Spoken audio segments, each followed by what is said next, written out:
So this is take two. I was a good 7 or 8 minutes into the video and my wife called to tell me good morning with my son.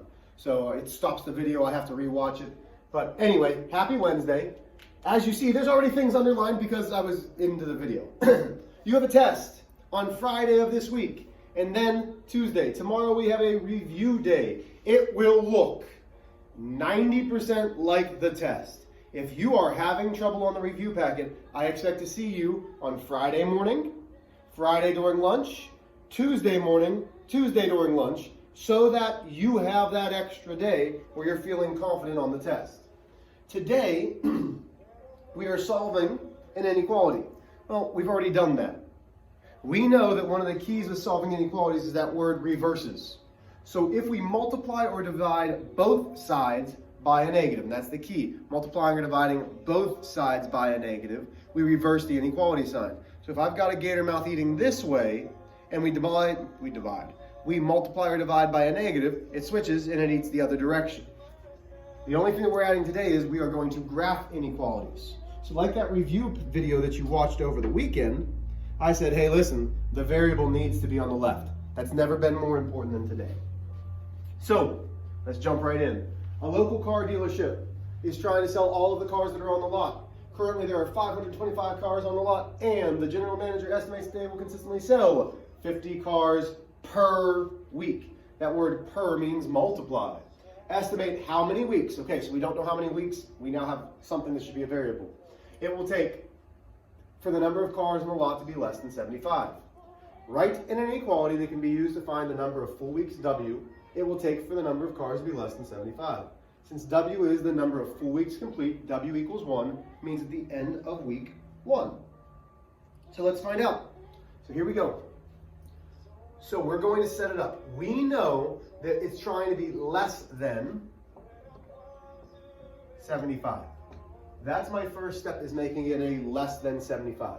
Well, what are we doing? There's 525 already on the lot. We are trying to start at 525, but get smaller. So there's two ways to get smaller. We're going to subtract, or we're going to divide. But in this case, we're going to subtract. We're going to subtract the 50 cars per week. Well, 50 per week means 50 times W, since W is the number of weeks. So now we're going to solve this. So let's solve. So I find my balance point. I move the constant first, just like equations. So the additive inverse, if it's positive, I'm subtracting. So that leaves me with negative 50W is less than, and yeah, you're still using calculators. I'm going to use the calculator because it's too early for my brain to be working right now. So I'm going to do 75 minus 525, and it gives me negative 450. Okay, so now what's happening? Well, now we need to isolate our variable. And here's where that reverse comes in. Negative 50, negative 50. We are dividing both sides by a negative 50. When we divide both sides by a negative 50, the inequality sign immediately gets reversed. That's the first thing that I will do, is reverse that inequality sign. Now I have W is greater than 9. Remember, weeks are 9. So this is my answer, but if I asked you to write a sentence, how many weeks would we need to sell? Is 9 my answer? Well, no, because the weeks need to be greater than 9. We want full weeks, so what would be the next greatest number? We would say it takes 10 weeks to be less than 75 cars. Now, this hasn't really answered the question yet. It says solve and graph the inequality. I'm trying to get you to understand 9 isn't the option. So now we need to graph it. So how do we graph a number line? Just gave that away. How do we graph an inequality? On a number line. So my 9 goes in the middle, 8, 10. Is 9 a possible solution? Well, no. W has to be greater than 9. Therefore, I find 9 and I put in open circle. The open circle means that is not part of my solution. So if you did your homework over the weekend, you should remember closed circle is part of the solution. Open circle is not. My variable's on the left, which means I can make an arrow with my gator mouth. It's pointing that direction, which means that's the direction that we want to shade. That is graphing and shading an inequality. Okay, let's go to the next one. Let's go to exercise 2. Let me erase this. You're going to exercise 2. So go ahead and start reading it while I'm erasing. See if you can start even writing the inequality. Because, listen, that's the important part, is writing equations and writing the inequality. Okay, so exercise 2. Oh, there's still lines up there. I get rid of those. It says the cost of renting a car is $25 per day, plus a one-time fee of $75.50 for insurance. How many days can the car be rented if the total cost is to be no more than $525? So this word of no more than means it can be $525, but it can't be any more. So how do we write that? Well, it can be $524, so that's less than or equal to $525. Some of these words are a little bit tricky for us to comprehend. Again, Engage New York's all about the comprehension. So we have less than or equal to $525, 25 per day. So I'm going to say 25 per means multiply day, plus a one-time fee of $75.50. So I now have my full answer. Okay? So on this, find my balance point, because now it says solve and graph. Subtract $75.50 from both sides. Good thing you guys have calculators. That leaves me with 25D is less than or equal to, and I don't know why I'm using this blue marker because it's probably tough to see. Let's get our calculator. 525 minus 75.50 gives me $449.50. I divide by 25. Notice I'm dividing by a positive. Nothing happens to the inequality sign. So that just drops on down this time. D is less than or equal to $449.50 divided by 25. Leaves me with $17.98. So, let's just solve and graph that first, and then we're going to keep on moving to this interpret the solution. So solve and graph. For a problem like this, here's what I personally would do. There's a couple different ways that you could graph this. I would put 1798 right there. I'd put 18 right next to it. I'd put 17, and just to help anybody else out, I'd put the whole numbers. Okay? Could you put 1798, 1898, 1698? Sure. This is how I'd like to show it. In this case, it is a less than or equal to symbol, which means it is a closed circle because 1798 is an option.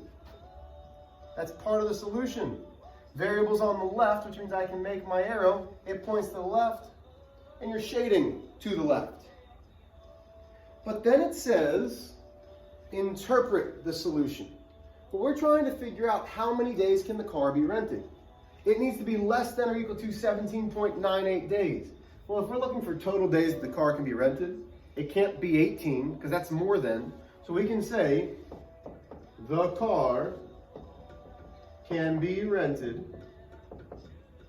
for 17 days. That would keep us under that 525 days because most car rental places will not say, hey, you had the car for 17.98 days. But maybe you know a different car rental place. Okay. One more that you're going to do on your own. Let's go to Yep, number 3. So, number 3 says something about Ms. Smith.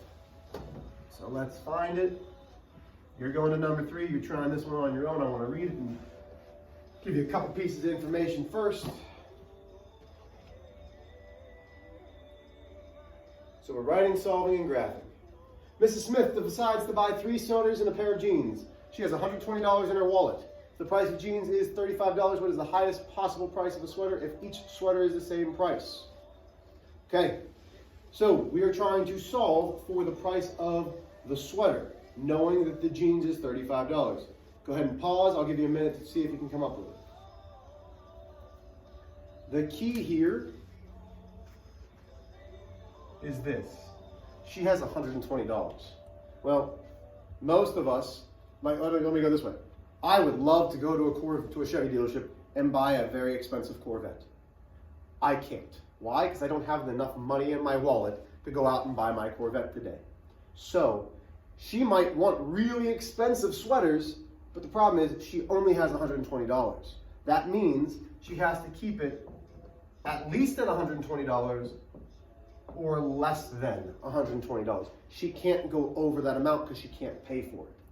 So now we have 3 sweaters that we don't know. So we have 3, and I prefer not to use S because my S sometimes looks like a 5. So I'm going to call it clothes. So my sweater is now C. So I have 3C plus the cost of the pair of jeans. Now I've got an inequality that I can personally solve. Hopefully you set it up like that. If you did not, now you have it. Pause it, solve it. So from here, I subtract 35 from both sides.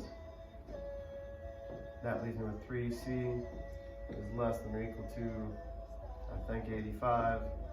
Let's divide by 3. I could be wrong. I hope it's 85. So when we divide 85 by 3, oh, well, it's money, and it leaves me with this repeating decimal of 28 and 33/100 repeating. But because we're dealing with the cost, we're going to leave it like this. So I would say, first, the cost of each sweater can be no higher than $28.33. So how am I going to graph this? Well, same idea. Here's 28, here's 29, there's 30. But where's 28 and 33/100? Well, it's between 28 and 29. This is 28.50. Let's go a little bit over. And that's how I show it. I want to make sure I know exactly where I'm starting. This time it is a closed circle because I can spend that much. That's part of my solution. Arrows pointing this direction. And we shade. You will have practice problems tomorrow as well that will help you get through this. But your homework, I would like you to do number 1, number 2, number 3, number 4, and number 5 on the problem set. 1, 2, 3, 4, and 5. Have a wonderful Wednesday. Review day tomorrow.